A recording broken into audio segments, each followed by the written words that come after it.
Então vamos começar mais uma aula, graças a Deus. E sempre, irmãos, como fazemos, nós revisitamos o conteúdo da aula passada.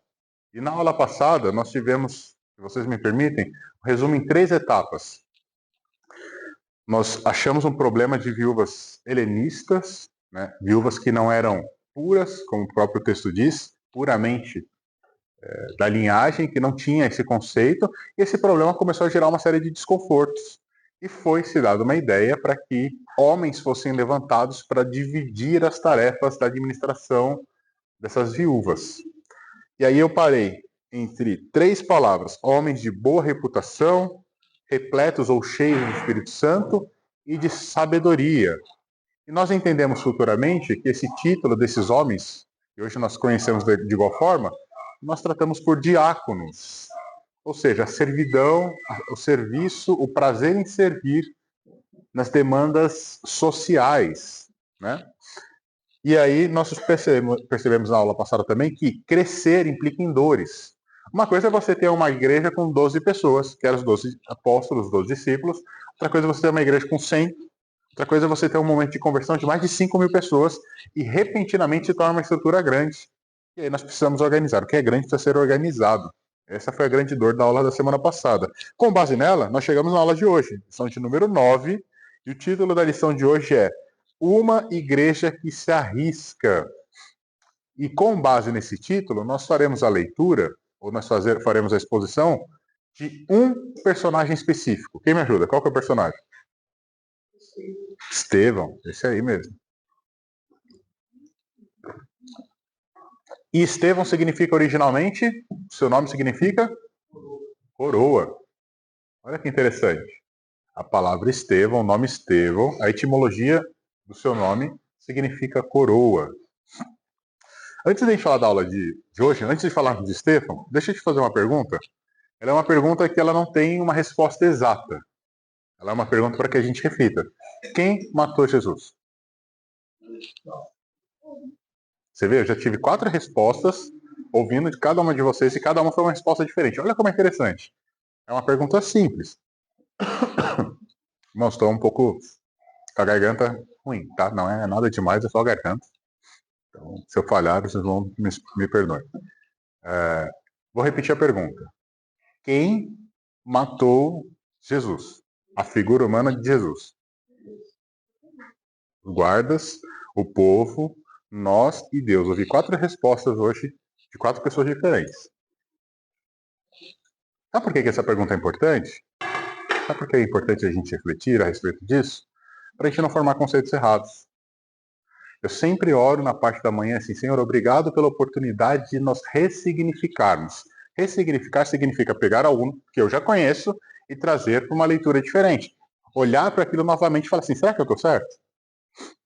A gente vai responder isso daqui a pouco. Outra pergunta para vocês. Nós falamos na aula passada, eu sempre gosto de atrelar a aula passada, de 7 diáconos. Tirando o de hoje, Estevão, quem me ajuda a lembrar o nome do 7? Só o nome do 7, irmãos, da semana passada ainda. Nós falamos sobre 7 figuras dos diáconos que foram separados para servir socialmente a igreja. Nomes, professores? Um, pelo menos.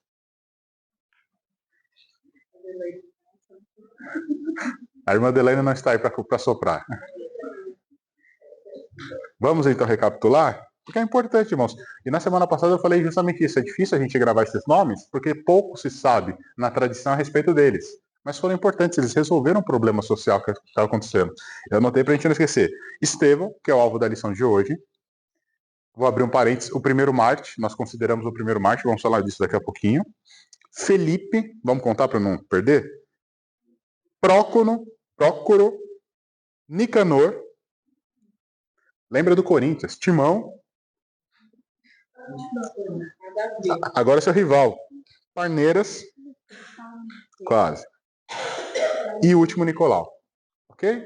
Essas são 7 figuras. Eu estou brincando porque talvez associando com algumas palavras a gente consegue lembrar com mais facilidade. Estevão e Felipe é bem fácil. Agora você vai lembrar do Corinthians e do Palmeiras, já são 4. Nicolau é fácil e o Nicanor já foi um membro aqui de Vila Ema. Olha, quase todo mundo aí decorado de uma forma associativa. Tendo esses 7... Oi? Timão. Tendo dito esses 7, irmãos, quem eram as 7 pessoas, a aula de hoje nós vamos estudar, então, refletir a respeito de uma delas. E vamos pegar um pouquinho do contexto. A ideia não é sobrepor o conteúdo da lição, é trazer conteúdo adicional. E eu fiz uma pergunta, essa pergunta sobre quem matou Jesus, ela vai fazer eco com uma frase que eu acabei de falar, dizendo para vocês que é um consenso acadêmico que o Estevão foi o primeiro mártir da igreja. E alguns de vocês podem discordar disso, falando assim, não, o primeiro mártir da igreja foi Cristo. E aí eu vou pedir ajuda para você para a gente definir a palavra mártir. Não da etimologia, mas o que é ser mártir.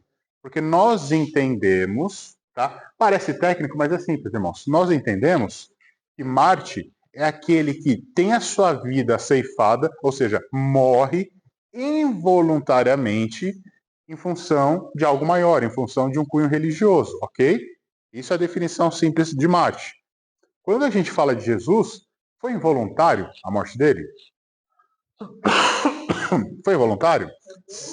Foi voluntário, né? Concordam comigo? Não foi que, não queria morrer, me tomaram. É a história que a gente vai ouvir de hoje. Ele voluntariamente se entrega. Por isso que na academia nós entendemos que o primeiro mártir é o Estevão. Porque o Estevão não queria morrer, irmãos. Mas não teve o que fazer, ele morre, ele se entrega. Ele aceita a morte. Aceitar a morte e se entregar são adjetivos diferentes, ok?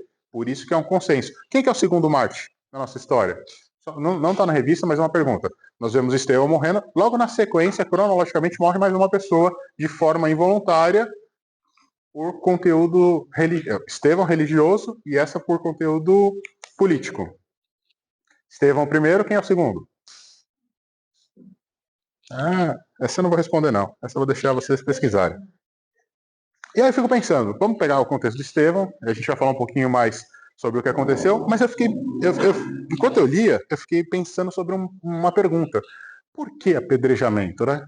Por que, vamos trazer para os nossos dias, já que a gente está falando de diáconos, o irmão John não está aqui nessa manhã, mas por que o homem que fica na porta, Adriel, gerou tanto constrangimento, gerou tanto ódio, tanta repulsa religiosa, ao ponto de que os seus próprios irmãos, seus próprios pares, queriam matá-lo? Olha que interessante essa pergunta, né? Eu vou reformular, irmãos. É como se no dia de hoje eu quisesse matar o irmão Gilberto. O irmão Gilberto abre a porta da igreja, o irmão Gilberto serve a igreja com alegria, o irmão Gilberto é dedicado, e eu voluntariamente falo assim, não, peraí, eu estou dando exemplo real. Eu quero matar o irmão Inácio. Poxa vida, de sábado o irmão Inácio está aqui lavando a igreja, limpando a igreja, servindo com afinco, e em algum motivo, em algum momento, meu coração se torna arredio a respeito do irmão Inácio. E eu começo a fazer um conluio, eu começo a fazer um complô com a Martinha, com a minha mãe, com a Cíntia. Quando o irmão Inácio olha, tá todo mundo querendo matar ele. E aí vamos matar o irmão Inácio. Irmãos, estou dando o nome real, porque esse era o contexto. O Estevão, para esses irmãos, era como se fosse essa figura que eu citei para nós. Pessoas da nossa comunidade, pessoas que serviam, pessoas que trabalhavam, que ajudavam. E eu fiquei pensando, eu escrevi assim, por que um porteiro se tornou um problema da igreja local? E eu já vou antecipar a resposta para vocês. Não é porque ele era fofoqueiro, não é porque ele não cumpria bem a sua função, e não é porque ele era desleixado, era justamente pelo contrário, porque ele era um homem de boa reputação, porque ele era cheio do Espírito de Deus e porque ele é cheio de sabedoria. Mais para frente, durante a leitura da revista, vocês vão perceber que ele era irrefutável. Quando eu digo irrefutável, quando alguém ia fazer uma exposição para ele, não se tinha argumento para a defesa. Sabe aquela pessoa que você fala assim, poxa vida, eu vou perguntar isso mesmo para o irmão Roberto? Porque eu sei que se eu chegar para o irmão Roberto perguntando de foto e filmagem, ele vai deitar em cima de mim. Então faz o seguinte, se eu estou com dúvida, é melhor nem ir perguntar disso para ele. Deixa eu me informar primeiro, isso é ser irrefutável. Se eu quiser perguntar de partitura, eu vou perguntar mesmo para o Adriel se existe Mi sustenido. Poxa, se ele está falando que existe e o Adriel conhece de música, eu não vou. Entenderam o contexto? O que é ser irrefutável? Refutável não é aquela arrogância de ter a verdade absoluta, mas refutável é aquela pessoa que ela simplesmente expõe a sua ideia ao ponto de você falar assim, ok, eu não tenho como te refutar. E nós vamos ver que nós temos 7 qualidades de Estevão, nós temos 6 acusações. Mas para frente dá tempo, né? E aqui, irmãos, eu vou dar a minha resposta do porquê um porteiro se tornou um problema, e eu vou ler para os irmãos, talvez ajude no decorrer da aula. Porque ele foi além da diaconia da mesa. Ele foi além do sistema de servir. Ele confrontou um sistema religioso pregando a verdade. E aqui, só para ficar uma reticência, no Sinédrio, ou seja, entre os líderes religiosos, ele mostrou o fracasso de Israel do Antigo Testamento, apontando que o Cristo era a verdadeira esperança para se chegar a Deus. Esse é o contexto, irmãos. Falei alguma mentira? Falei palavras duras, né? Mas nenhuma mentira. Isso foi o motivo de um porteiro, de um servidor social, de um assistente social ser levado à sentença de morte. Eu posso contar uma curiosidade para vocês que não está aqui na história? Era possível que os pares religiosos, o sinédrio, a autoridade religiosa da época, matasse, sentenciasse à morte? Vamos acordar, professores. Estamos aqui em aula de professor. É uma pergunta simples que se feita em sala, vocês passam vergonha, hein? Era possível o líder religioso sentenciar para a morte? Não. A intenção foi boa, Matinha. A convicção foi boa também. Mas bateu na trave. Tinha 50% de chance. Não, irmãos. Quem era o único sistema perfeito, passivo de sentenciar a morte eram os romanos. Não era possível a sentença. Ah, mas e Jesus como foi? Lembra como foi enrolado para que crucificassem Jesus? Tanto é que o sistema de cruz, o sistema de crucificação, é um sistema romano ou é um sistema romano, né? Não preciso nem concluir. É um sistema vergonhoso, é um sistema punitivo. Então, Cristo não foi crucificado num julgamento religioso, ele foi crucificado num julgamento político, ok? O contexto político fez com que Cristo fosse crucificado. E agora, por que acontece essa situação com Estevão? E nós temos um sistema de condenação através da pedra. E a pedra era um sistema romano? Roma matava com pedra? Não, né? Judeu. Ok? Aí se você me fala assim, peraí, deixa eu entender então, Daniel, você está querendo dizer que eles fizeram uma coisa ilegal para defender a religião? Olha que interessante, irmãos. Onde a gente está chegando com a conclusão. Sabia? É curiosidade, tá, irmãos? Depois, se vocês quiserem, vocês podem pesquisar, tem conteúdo acadêmico disso. Era tão irregular que tinha uma prática para se apedrejar as pessoas. Você sabia qual era essa prática? Quem pode me ajudar contando? Qual que é o exemplo? Era ilegal, ok? Era a mesma coisa que nós, brasileiros, falamos assim, olha, eu vou fazer um linchamento. Linchamento é uma coisa comum pra gente, né? É legal eu, Daniel, fazer um linchamento de um bandido? Não, Jabinho, não, né?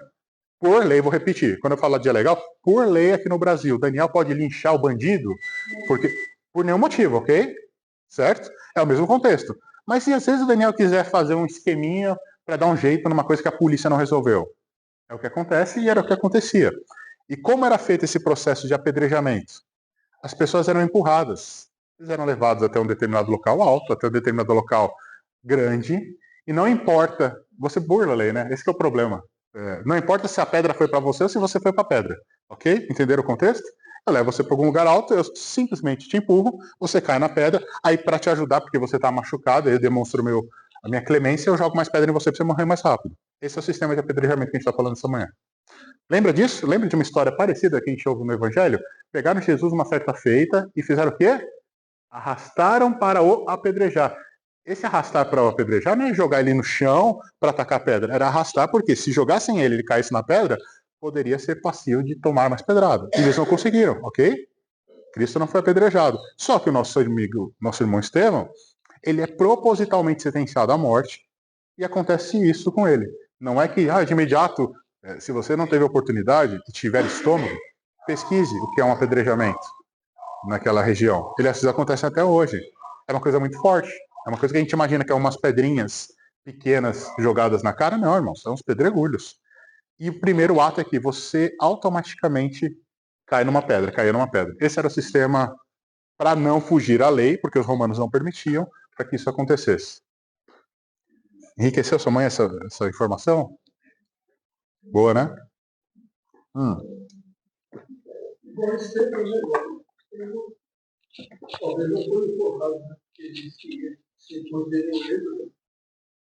Possivelmente ele foi. Não. Não. Possivelmente ele foi empurrado, porque ele falava que ele é tirado da cidade Geralmente, quando a gente pega a geografia desse lugar, é um lugar alto. Uhum.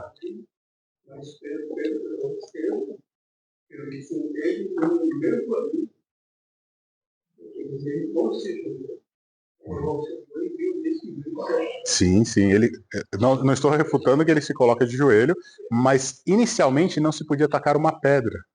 Inicialmente, a pessoa precisava ser encontrada pela pedra, porque senão todos os que tacaram a pedra estariam sentenciados a Roma. Tá? Então, só para deixar claro, isso é geografia e parte histórica. Voltando para cá, por isso eu concluo, irmãos, que eu concordo com essa afirmação que o Estevão, então, torna-se o primeiro mártir do nosso processo de desenvolvimento e não Cristo. Alguns ainda gostam de atribuir a Cristo, mas aí não faz sentido, não faz justo com relação à palavra mártir, tá bom? E aí, o que acontece após essa... Isso, da igreja. Sim, sim. Eu não atribuo nem o Marte para a nossa salvação, irmão Luiz Carlos. Por quê? Porque o Marte, ele acontece de forma involuntária. Quando eu olho para Cristo, e alguns acadêmicos, eles discutem a respeito disso. Ele se entrega. Como ele se entrega, eu não entendo isso como sendo um martírio. Ele se martiriza, se a gente puder falar assim, fica mais oportuno, né?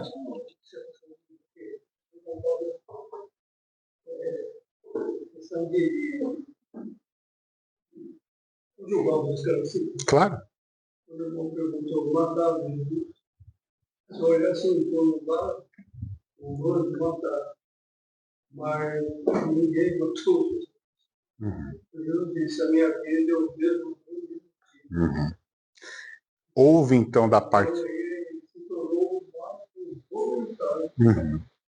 Da parte física a gente vai tentar esclarecer, mas da parte física sim, houve um rompimento de vida, né?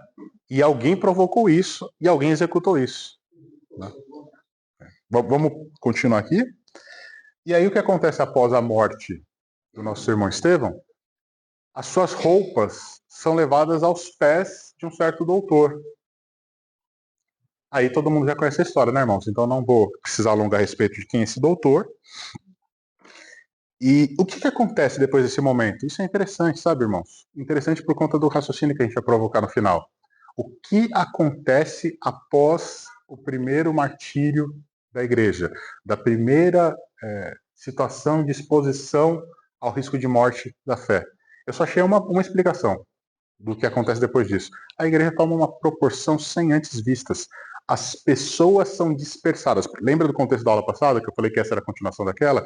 Todo mundo se volta da diáspora, todo mundo volta para dentro de casa, há uma festa, e eu tenho milhares de pessoas ouvindo e falando o seguinte: eu aceito essa palavra e ele vai voltar e nós estamos esperando esse momento. Ninguém queria mais ir embora, ok? Tem um problema político ali.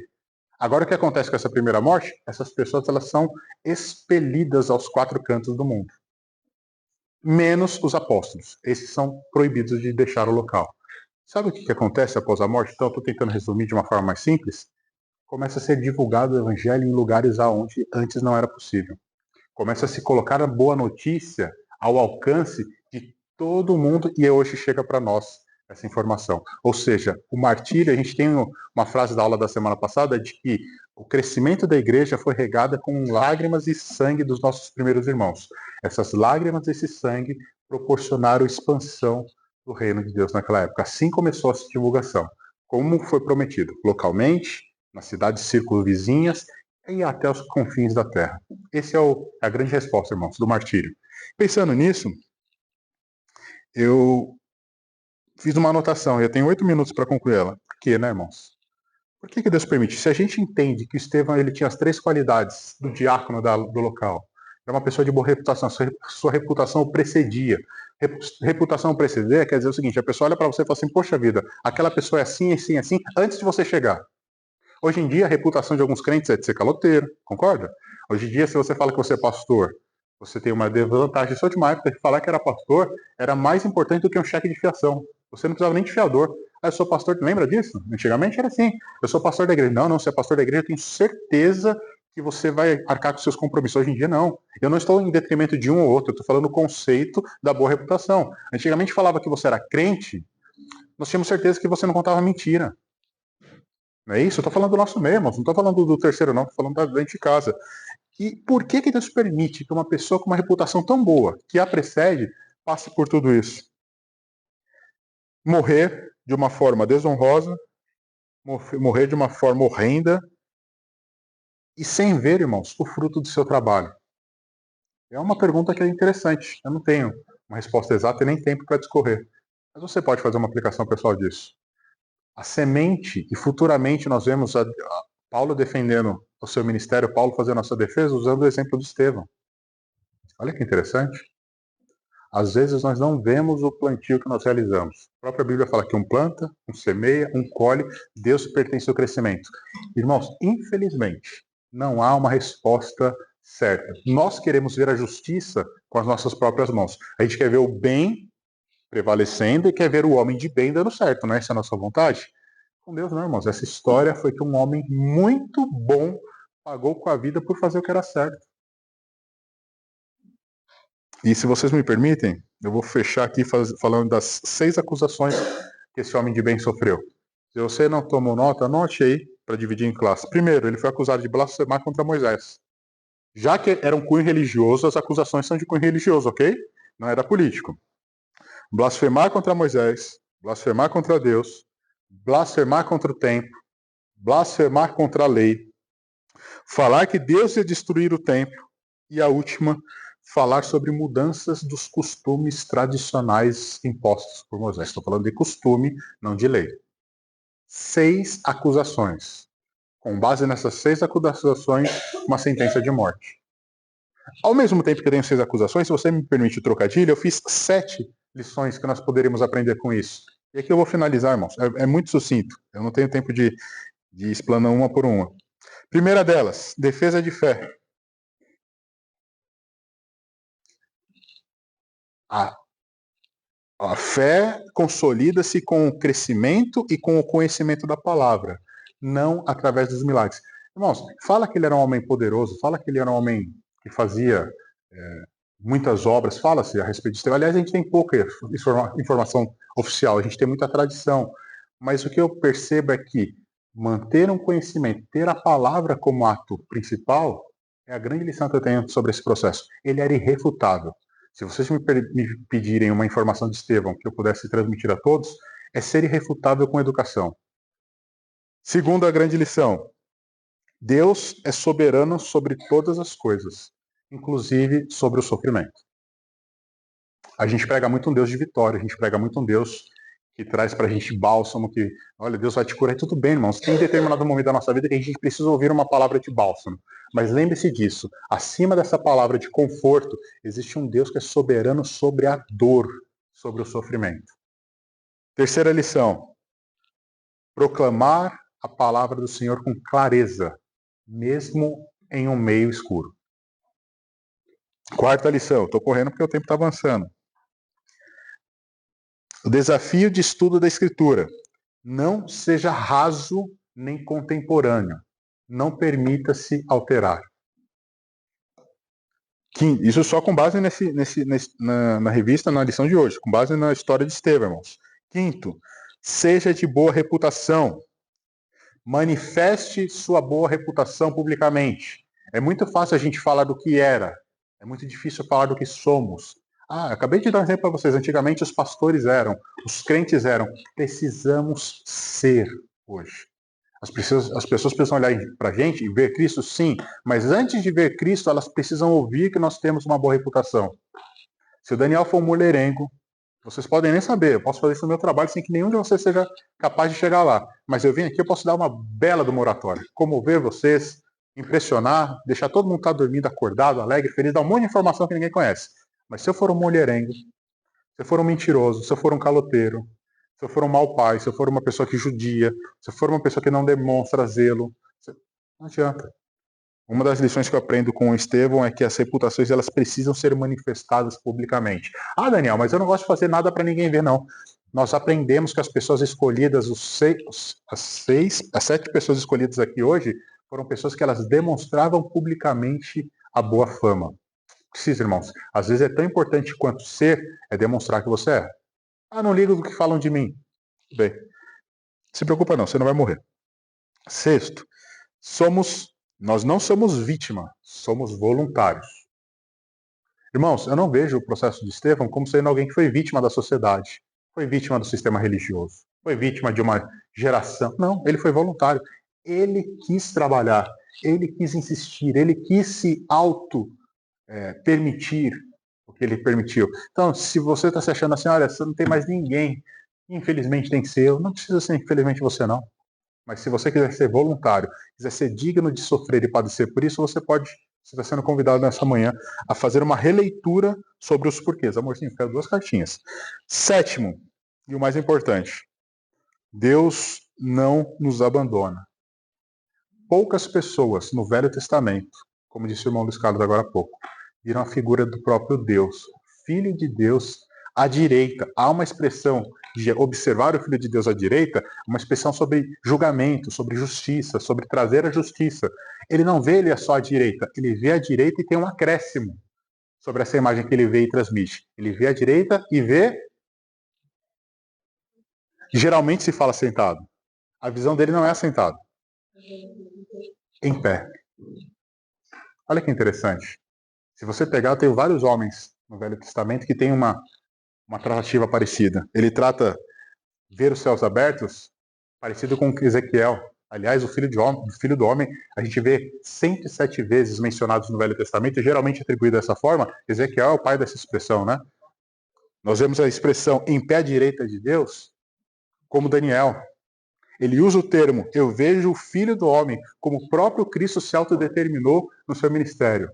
Irmãos, é uma aula onde a gente vai poder, nos próximos minutos, nos próximos 50, 60 minutos, refletir vários pontos. O título diz que é a igreja que se arrisca. Olha que interessante esse título. E eu fiz uma pergunta e com ela eu finalizo. Você pode dar várias respostas sobre quem matou Jesus. Pode inclusive discorrer sobre Jesus ter morrido ou não. Fisicamente, a matéria de Cristo não existe mais no nosso mundo, tanto é que ele passava pelas matérias, ok? Mas era tocado, era materializado, mas houve alguém que o sentenciou à morte. E se vocês me permitem, a sua resposta está certa em todos os efeitos. Você pode provar que quem o sentenciou foram os romanos, quem o sentenciou foi seu próprio povo, foi a elite, foi o sinédrio, foi o capitão do templo. Você pode dar a resposta e ela pode ter a aplicação que você tem. Eu só vejo uma resposta para ser correta para essa afirmação, ou para ser mais efetiva. O próprio Deus mata seu filho. Só que não foi nesse momento. Foi antes da geração do mundo. Isso que nós vemos foi só a execução. Antes do mundo ser formado, a sentença já foi feita. Sabe por quê? Havia o sacrifício, havia a oferta e precisava-se do sacerdote para fazer o sacrifício. Não foi mão humana que fez isso, irmãos.